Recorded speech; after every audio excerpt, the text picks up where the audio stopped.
This is the first video of a series of an unknown number.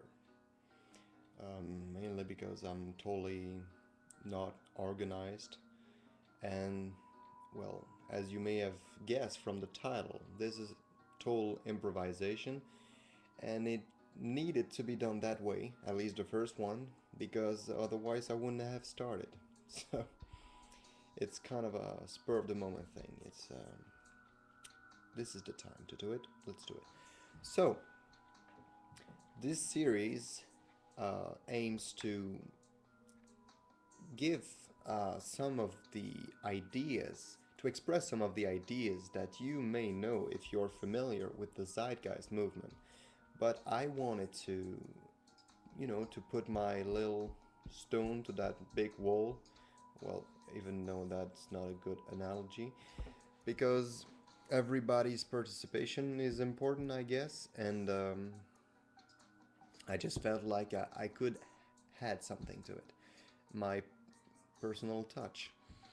So let's move on to the reasons why this is an improvisation, but I already did that because if I had waited to write something down and then make the video, it wouldn't have it probably never happened. So this is it. Okay, so I'm still a bit of a maniac. No, that's not the right term. But I needed to have some kind of a plan for this. So I wanted to start off and discuss to to really break the logic down and discuss what would be considered basic needs. Again, I must reiterate, if you're familiar with the Zeitgeist movement, you've heard this before. This is not new ideas. These are not my ideas. This is probably the truth is that it's our ideas, because these are not ideas. These are observations. These are mostly facts. But then, okay. So, what are basic needs?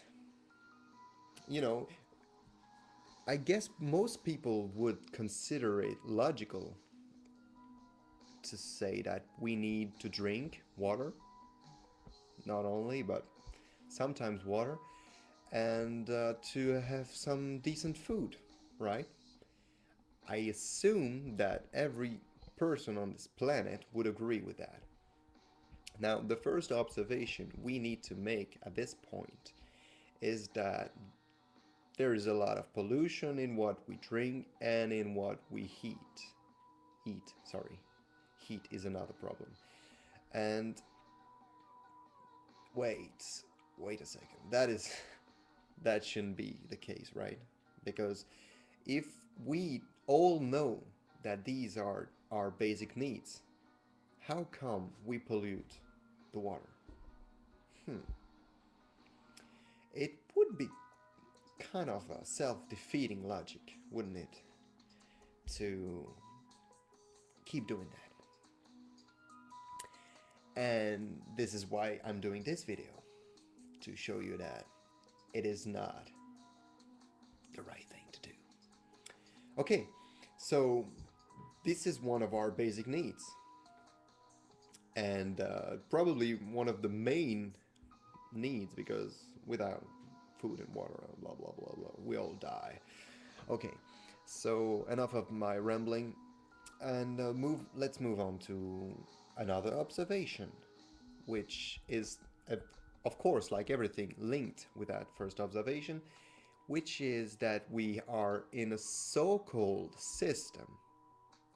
Again, this is not new material. These are not new ideas. We are not living in a system. Why? Because a system, you know, it's in the name. It's a system.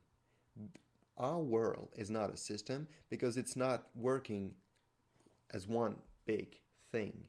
It's working as a patchwork of mostly ridiculous, I think, ridiculous ideas and behaviors. So that is not a system. That is, well, that would probably one of the most chaotic system, if you really need to call it that way, as we all do. Okay, so this would be the end of this first video, and I know it is lame, not lame. It is full of redundant ideas and of it's not clear, it's not well done, but it's the first one, so there's some room for improvement. The point of this one was to, to convince you that it might be interesting to watch the other ones, and I hope that now you see that change in this system, in this world, change is not an option. It is required.